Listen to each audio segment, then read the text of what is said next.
ब्रह्मा जी और विष्णु जी ने क्या कहा, ये तो कहो। हे भोले, वो दोनों देव आपकी भांति सीधे नहीं, उल्टे ही हैं। किस अवसर पर क्या कहना चाहिए ये उन्हें किंचित भी नहीं आता, इसलिए तो बात बिगड़ जाती है। और इस शंका के समाधान के लिए मुझे आपकी शरण में आना पड़ा। इस दुविधा का निवारण आपके ही हाथ में है भगवान, अन्यथा नारद किसी को मुख दिखाने योग्य नहीं रहेगा। सच सच कहो भगवान, ज्ञान, लक्ष्मी और शक्ति में अंततः सर्वश्रेष्ठ कौन है? वैसे तो नारद तीनों ही देवियां पूज्य हैं, परंतु ज्ञान की महिमा कुछ और ही है। ज्ञान से ही ये शिव परम शांत होकर समाधि का सच्चा सुख प्राप्त करता है। ज्ञान ही सबका आधार है, ज्ञान ही सबका नियंता है, ज्ञान ही सबका सिरमोर है और ज्ञान ही सर्वश्रेष्ठ है। वाह महादेव, वाह!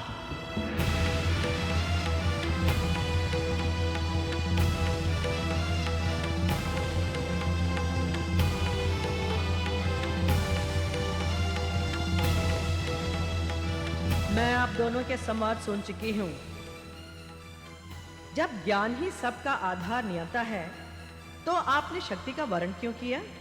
हे नटेश्वर, मात्र आपके नटराज हो जाने भर से देवी सरस्वती श्रेष्ठ नहीं हो जाती।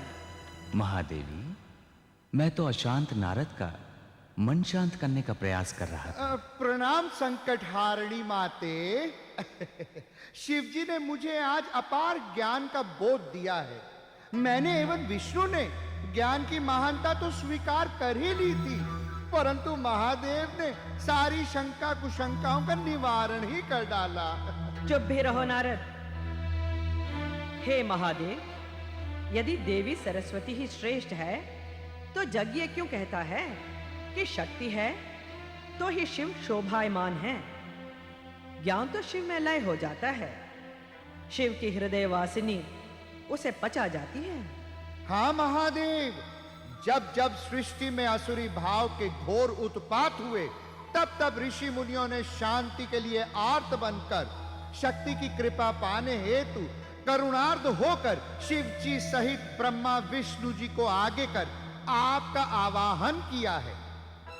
महिषासुर, शुंभ, निशुंभ ऐसे कितने ही क्रूर दैत्यों को मारकर आपने देवताओं को अभयदान दिया है। मैं तो सदैव नतमस्तक होकर माता शक्ति आपकी वंदना करता हूं। जय हो माते, जय हो। तो फिर शिव जी ने किस आधार पर ज्ञान को सर्वोपरि बताया? लक्ष्मी और ज्ञान तो शक्ति के उपासक रहे हैं। बिना शक्ति के क्या कोई भी प्राणी जीवित रह सकता है? माते, सच तो ये है, मेरे मन में दुविधा अब तक बनी हुई थी, परंतु आपके कहने से रहस्य का उद्घाटन हो गया। शक्ति बिना तो सब कुछ अधूरा है माते। नारद, मेरा प्रश्न तुमसे नहीं महादेव से है।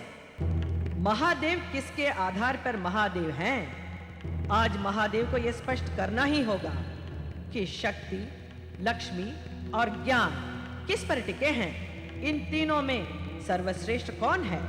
देवी, श्रेष्ठता और अश्रेष्ठता के द्वंद्व में कुछ धरा नहीं है। विवाद सदैव अशांति का मूल होता है। बाहर के विषयों को बाहर ही त्याग कर हमारी भांति शांति का सुख भोगो, इसी में सार है। बाहर के सारे उत्पातों को मैं अपनी शक्ति से समाप्त करती रहती हूं, तो ही आपकी समाधि अविचल स्थिर रहती है, अन्यथा समाधि का सुख लेना भूल जाएंगे आप। अच्छा महादेव, माते, पति पत्नी के मध्य में विघ्न नहीं बनना चाहता, मुझे आज्ञा दें। नारद, विवाद का विष वृक्ष तुमने ही बोया है। तुम्हारे सामने ही महादेव को अपना अभिमत प्रस्तुत करना होगा कि लक्ष्मी, ज्ञान और शक्ति में सर्वश्रेष्ठ कौन है? कहिए, कहिए ना। हे देवी, तुम ज्ञानमयी शक्ति हो, इसीलिए तो शिव हो। मैं नटराज और तुम मेरी नटेश्वरी हो, मेरे तांडव की साक्षी। परंतु यदि ज्ञान ना हो तो शक्ति रावण का रूप बन जाती है, जिसने शक्ति के मदांध में आकर माता सीता का हरण किया था।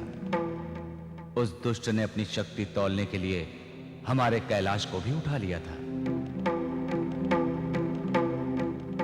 हिरण्याक्ष जैसे दैत्य ने शक्ति के अहंकार के कारण पृथ्वी को चोटी से हटाकर जल में डुबाने का साहस नहीं किया था।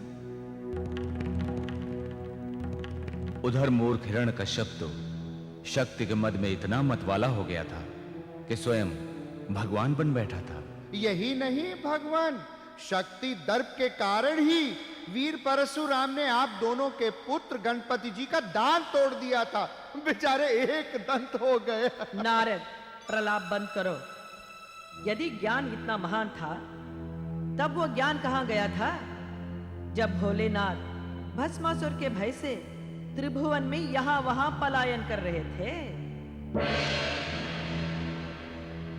शक्ति अहंकार रूपी दमन नहीं, शक्ति नियंत्रण है, अनुशासन है और व्यवस्था है। इसलिए शक्ति सर्वोच्च है।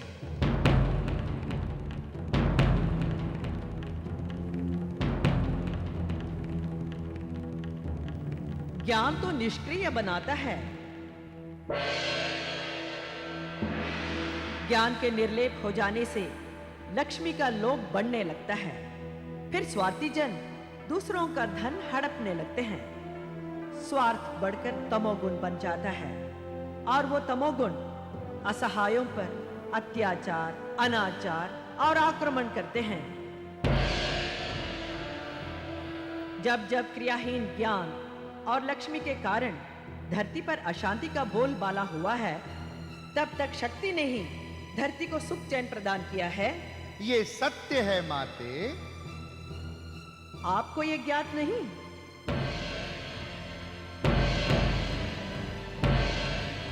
शक्तिशालियों से ही सदा ये पृथ्वी महिमा मंडित हुई है।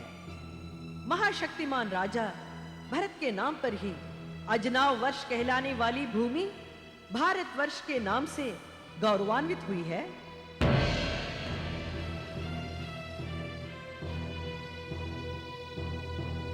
शक्ति के अवतार श्री राम ने शक्ति से ही राम राज्य की स्थापना की थी। क्या आप भूल गए? त्रिपुरासुर को मारकर त्रिपुरारी आप ज्ञान से नहीं, शक्ति से ही बने हैं। तभी तो सरस्वती के शास्त्रकारों ने कहा है, वीर भोग्य वसुंधरा।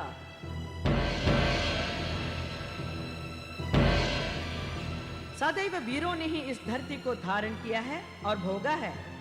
लक्ष्मीवान और ज्ञानी जन तो सदैव शक्ति के सामने नतमस्तक हुए हैं। हे महिषासुर मर्दनी माते, आप स्वयं सिद्ध सर्वश्रेष्ठ हैं। परंतु माता लक्ष्मी को क्या कहूं, जो सर्वश्रेष्ठता का मद लिए बैठी हैं, और उधर माता सरस्वती को जो मति भ्रम हुआ है, उनकी सर्वश्रेष्ठता का प्रति उत्तर कौन दे? उन दोनों देवियों से मुझे कोई विद्वेष नहीं, परंतु अब उन्हें यह सिद्ध करके दिखाना अनिवार्य हो गया है कि ज्ञान, लक्ष्मी और शक्ति में सर्वोपरि सदैव सर्वोच्च शक्ति ही है। समझे भोलेनाथ? महादेवी सुनिए तो। शिव शिव हरि हरि, शिव शिव हरि हरि। नारद, शिव शिव कहकर तुमने शांत शिवलोक में कलह क्रीड़ा कर डाली। देवी रुष्ट होकर चली गई। हे देव, सदैव आप यही कहते हैं ना, अहंकार ही आपका भोजन है ना?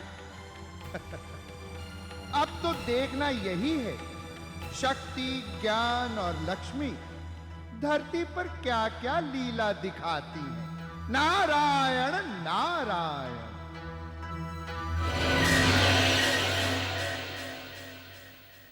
नमस्ते नमस्ते नमस्ते।